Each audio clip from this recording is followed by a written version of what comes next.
So our relational model in Devon is underpinned by lots of different theory and research. So we draw on information from the field of attachment, trauma, ACEs, and what we know about really good evidence-based teaching practice. But I think the most influential piece of theory and research comes from Stephen Porges' polyvagal theory, and in particular his work on neuroception. So the reason that we think this model is really interesting is because it really highlights the role that relationships play in development. I think it helps adults in school understand children's behaviour, but also their behaviour as well.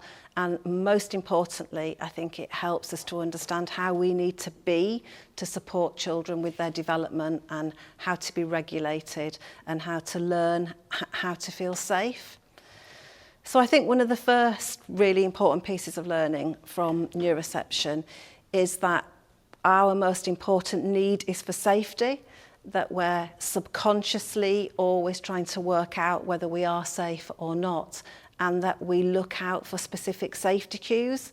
So facial expressions, voices, movements are all vitally important in terms of our feelings of safety and security.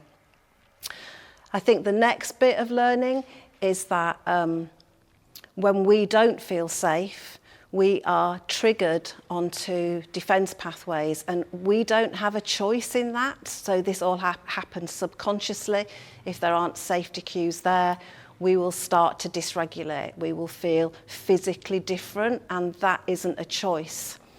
And then behaviours will emerge from that dysregulation.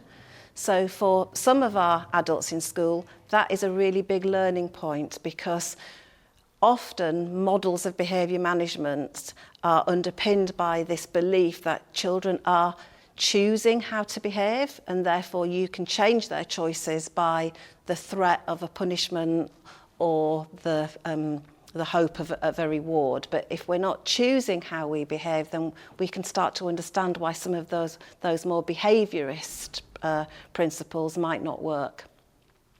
And then I think the next really big bit of learning is that when we don't feel safe, we lose access to our social engagement systems, which means that we can't use our faces very well, or our voices very well, or our listening skills very well in order to engage with other people.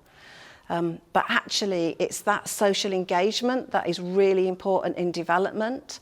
So children who are safe for the majority of the time and spontaneously socially engage with others develop a really good understanding of social engagement. So they start to understand people's faces and voices and body movement, and they start to be able to understand what other people might be thinking or feeling by purely looking at those things. And they develop a really accurate neuroception.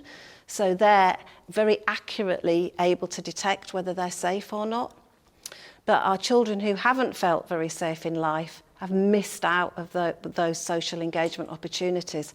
So they tend to not have a very accurate perception of whether they're safe or not, and they are adapted to pick up threat from the environment. And so they, in effect, get stuck in their defence pathways.